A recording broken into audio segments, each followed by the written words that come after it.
ഇപ്പോൾ നല്ല ചൂടാണല്ലേ, ചുട്ട് കത്തുന്ന ചൂട്. എന്നാൽ ഈ ചൂട് എന്നും അനുഭവിക്കുന്ന ഒരു കൂട്ടരുണ്ട് നമ്മളുടെ ഇടയിൽ, നമ്മുടെ അമ്മമാർ.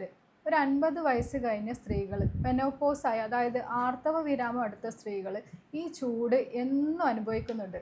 അവർക്ക് ശരീര ആസകലം ആകെ ചുട്ട് കത്തി പിന്നെ കുടുകുടാ വിയർക്കുന്ന അവസ്ഥ. നമ്മളിപ്പോൾ ഈ സീസണിൽ അനുഭവിക്കുന്ന ചൂട് അവരെന്നും അനുഭവിക്കുന്നുണ്ട്. അപ്പോൾ നമ്മളിന്ന് സംസാരിക്കുന്നത് ആർത്തവ വിരാമത്തിൽ സ്ത്രീകൾ അനുഭവിക്കുന്ന ഈ ബുദ്ധിമുട്ട് എങ്ങനെ നമുക്ക് ഡയറ്റ് കറക്ഷനിലൂടെയും മറ്റും ജീവിതശൈലി മാറ്റങ്ങളിലൂടെയും നമുക്ക് ഇതെങ്ങനെ മാറ്റിയെടുക്കാം എന്നതിനെക്കുറിച്ചാണ്. ഞാൻ doctor Faliha Aslam, Medicare homeopathy, Vaniyambalam.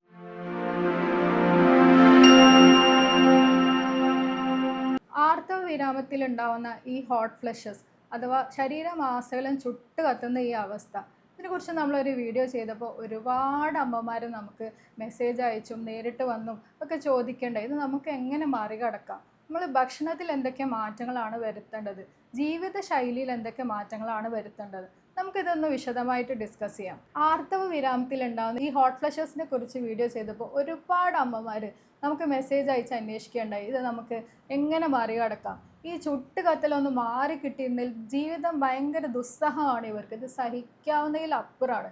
ശരീരം പെട്ടെന്ന് ചൂടാവുക, അതുപോലെ ഒരുപാട് വിയർപ്പ്, ശരീരം മൊത്തം ദേഹമാസല ഇട്ടിരിക്കുന്ന ഡ്രസ്സ് മുഴുവൻ നനയുന്ന ഈ അവസ്ഥ, ഇതൊന്ന് മാറി കിട്ടിയിരുന്നെങ്കിൽ എന്തൊരു ദുസ്സഹമാണ് ജീവിതം എന്ന് ആലോചിക്കുന്ന പലരുണ്ട്. നമുക്കിതെങ്ങനെ ഭക്ഷണത്തിലൂടെ ചില മാറ്റങ്ങൾ വരുത്തിയാലും അതുപോലെ ജീവിതശൈലിയിൽ മാറ്റങ്ങൾ വരുത്തിയാലും ഇതെങ്ങനെ മറികടക്കാം എന്ന് നമുക്കിന്ന് ഡീറ്റെയിൽ ആയിട്ട് ഡിസ്കസ് ചെയ്യാം. ആദ്യമായിട്ട് തന്നെ പറയുകയാണെങ്കിൽ നമ്മുടെ കോട്ടൻ്റെ ലൂസായിട്ടുള്ള വസ്ത്രങ്ങൾ ധരിക്കാനായിട്ട് ഇവർ ശ്രദ്ധിക്കുക. പ്രത്യേകിച്ചും ഈ കാലാവസ്ഥയിൽ 37-38 ഡിഗ്രി ചൂടാണ് ഇപ്പോൾ ഉള്ളത്. പക്ഷെ നമുക്ക് ഫീൽ ചെയ്യുന്നത് ശരിക്കും പറയാൻ ഒരു 50 ഡിഗ്രി ചൂട് വരെ നമുക്ക് ഫീൽ ചെയ്യുന്നുണ്ട്. സത്യത്തിൽ നമ്മുടെ കേരളത്തിൻ്റെ ഹ്യൂമിഡിറ്റി കാരണമാണിത്. ഈ ഒരു അവസ്ഥയിൽ നമ്മൾ വസ്ത്ര രീതിയിൽ പ്രത്യേകിച്ച് ശ്രദ്ധിക്കുക. രണ്ടാമതായിട്ട് തന്നെ നമ്മൾ നന്നായിട്ട് വെള്ളം കുടിക്കുക. 2 ലിറ്റർ മുതൽ 3 ലിറ്റർ വരെ തീർച്ചയായിട്ടും കുടിക്കാൻ വേണ്ടി ശ്രദ്ധിക്കാം. ഇനി മൂന്നാമതായിട്ട് പറയുകയാണെങ്കിൽ സ്ത്രീകൾ പലപ്പോഴും അടുക്കളയിലും മറ്റും ഈ ചൂട് കൂടുതൽ അടിക്കാനുള്ള സാഹചര്യങ്ങളുണ്ട്. ആ സമയത്ത് പരമാവധി ചൂടടിക്കുന്ന സാഹചര്യങ്ങൾ ഒഴിവാക്കാനായിട്ട് ശ്രദ്ധിക്കുക. ഇടയ്ക്ക് ഫാൻ ഇട്ടിരിക്കുക. അതുപോലെ തന്നെ നമുക്ക് വീട്ടിൽ കിച്ചണിൽ തന്നെ ചെയ്യാൻ പറ്റുന്ന ഒരു ഈസി ആയിട്ടുള്ള ഒരു റെമഡി നോക്കുകയാണെങ്കിൽ ഒരു ഐസ് പാക്ക് നമ്മൾ എപ്പോഴും ഫ്രിഡ്ജിൽ സൂക്ഷിക്കുക.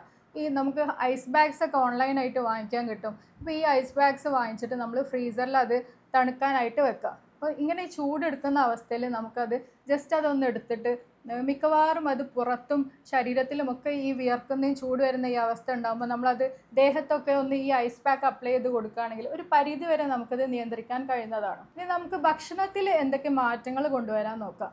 ഇവർ കൂടുതലായിട്ട് വെള്ളത്തിൻ്റെ അളവ് കൂടുതലുള്ള ഫ്രൂട്ട്സും വെജിറ്റബിൾസും കൂടുതലായിട്ട് കഴിക്കാൻ ശ്രമിക്കുക. അപ്പോൾ പച്ചക്കറിയിലാണെങ്കിൽ നമ്മൾ നോക്കുകയാണെങ്കിൽ വെള്ളരി, കക്കിരി, അങ്ങനത്തെ അതുപോലെയുള്ള കുമ്പളങ്ങ പോലെയുള്ള പച്ചക്കറികൾ കൂടുതലായിട്ട് വെള്ളത്തിൻ്റെ അംശമുണ്ട്. ഇത് നമ്മൾ ഭക്ഷണത്തിൽ ഡെയിലി കഴിക്കുകയാണെങ്കിൽ ഇവർക്ക് വളരെ നന്നായിരിക്കും.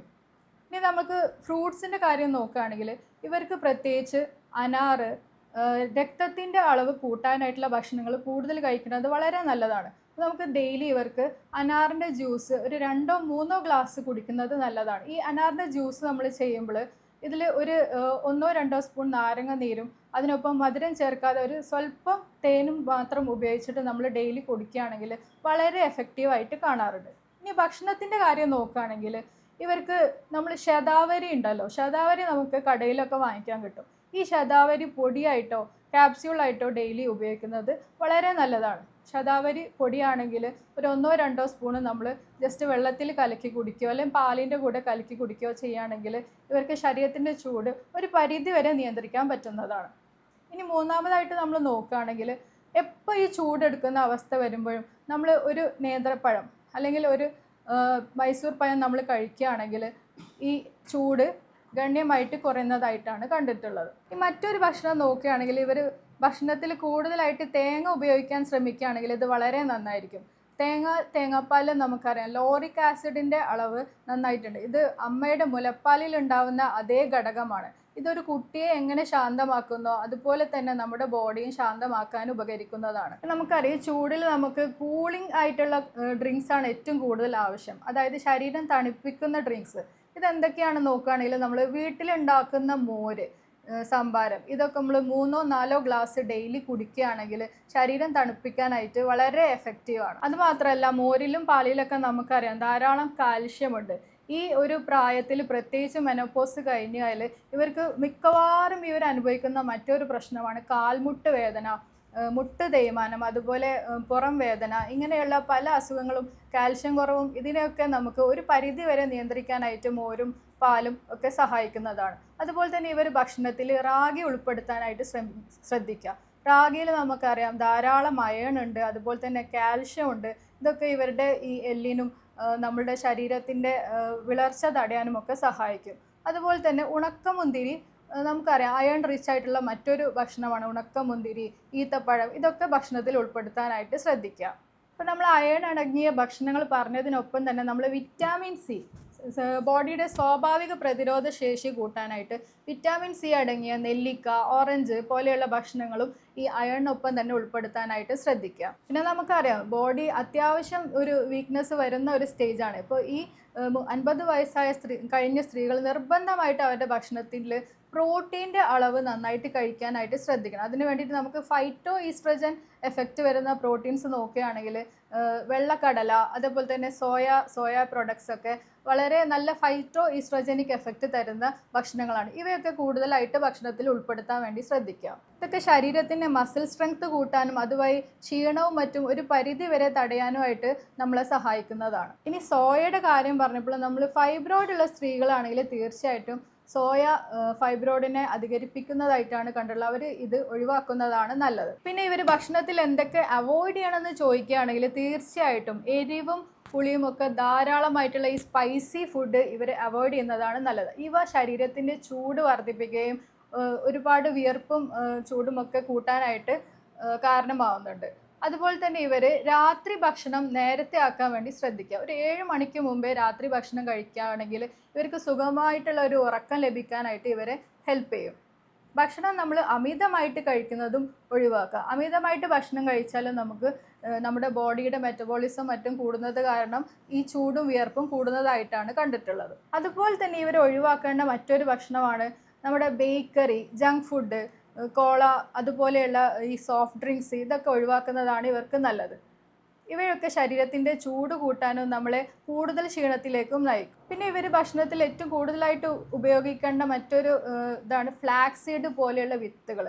ഇവയൊക്കെ നമുക്ക് ശരീരത്തിൽ ചൂട് നിയന്ത്രിക്കാനായിട്ട് സഹായിക്കും.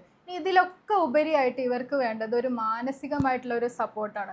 നമുക്കറിയാം നമ്മളെ അമ്മമാർ പലപ്പോഴും ഒറ്റപ്പെടുന്ന ഒരു അവസ്ഥയാണിത്. ഇത് പലർക്കും പുറത്ത് പറയാനോ പറ്റില്ല, ഇത് ആർക്കും കണ്ട് മനസ്സിലാക്കാനോ പറ്റില്ല. ഇത് അനുഭവിക്കുന്നവർക്ക് മാത്രമേ ഇതിൻ്റെ ഒരു യഥാർത്ഥ ഒരു ബുദ്ധിമുട്ടുകൾ മനസ്സിലാവുള്ളൂ. അപ്പോൾ നമ്മളുടെ അമ്മമാരെ ഈ ഒരു അവസ്ഥയിൽ തീർച്ചയായിട്ടും സപ്പോർട്ട് ചെയ്യുക. ഇനി ഭർത്താക്കന്മാരാണെങ്കിൽ അവരുടെ ഭാര്യമാർക്ക് നല്ലൊരു സപ്പോർട്ട് കൊടുക്കുക, അവർക്ക് മാനസികമായിട്ടുള്ള പിന്തുണ കൊടുക്കുക. അതുപോലെ തന്നെ സ്ത്രീകൾ ഈ സമയത്ത് ഞാൻ മുമ്പൊരു വീഡിയോയിൽ പറഞ്ഞിട്ടുള്ള പോലെ മെഡിറ്റേഷനും യോഗ ഇതൊക്കെ ശീലമാക്കാൻ വേണ്ടി ശ്രദ്ധിക്കുക. ഇതൊരിക്കലും ജീവിതത്തിൻ്റെ അവസാനമല്ല. നമുക്കറിയാം ഓരോ സ്ത്രീയുടെയും ചെറുപ്പം മുതൽ നോക്കുകയാണെങ്കിൽ പ്യൂബർട്ടി, അതുപോലെ തന്നെ ഒരു അമ്മയാവുന്ന അവസ്ഥ, അത് കഴിഞ്ഞ് അവസാനം വരുന്ന ഒരു സ്റ്റേജാണ് മെനോപോസ്. ഇതൊരിക്കലും ഒരു അവസാനമല്ല, ഇതും ഒരു തുടക്കമാണ്. ഇവിടെയും നമ്മൾ പല കാര്യങ്ങളിൽ ഞാൻ മുമ്പ് വീഡിയോയിൽ പറഞ്ഞിട്ടുണ്ട്, അതൊന്നുകൂടി കേൾക്കുകയാണെങ്കിൽ നന്നാവും. നമ്മൾ പുതിയ അഡ്വഞ്ചറസ് ആയിട്ടുള്ള കാര്യങ്ങളിലേക്കും പുതിയ പഠനങ്ങളിലേക്കും അല്ലെങ്കിൽ ഒരു പുതിയ ഗാർഡനിങ്ങോ അങ്ങനെ പച്ചക്കറിത്തോട്ടം ഉണ്ടാക്കുകയോ അങ്ങനെ എന്തെങ്കിലുമൊക്കെ ഒരു പ്രവൃത്തിയായിട്ട് മുമ്പോട്ട് പോവുകയാണെങ്കിൽ നമുക്ക് ഈ ഒരു അവസ്ഥയും വളരെ സുഖകരമായിട്ട് നമുക്കിത് ഹാൻഡിൽ ചെയ്യാൻ വേണ്ടിയിട്ട് നമ്മളെ സഹായിക്കും. ഇനി ഇതുമായിട്ട് ബന്ധപ്പെട്ട നിങ്ങളുടെ സംശയങ്ങളും നിങ്ങൾക്ക് ഈ താഴെ കാണുന്ന നമ്പറിൽ കോൺടാക്റ്റ് ചെയ്യാവുന്നതാണ്. അതുപോലെ തന്നെ നമുക്ക് ഹോമിയോപ്പതിയിൽ എഫക്റ്റീവായിട്ടുള്ള മരുന്ന് ഈ ചൂടും പുകയും നിയന്ത്രിക്കാനായിട്ടുണ്ട്. നിങ്ങളുടെ സംശയങ്ങളപ്പോൾ ഈ നമ്പറിൽ മെസ്സേജ് ചെയ്യുക. ഇനി മറ്റൊരു വീഡിയോയുമായി നമുക്ക് വീണ്ടും കാണാം.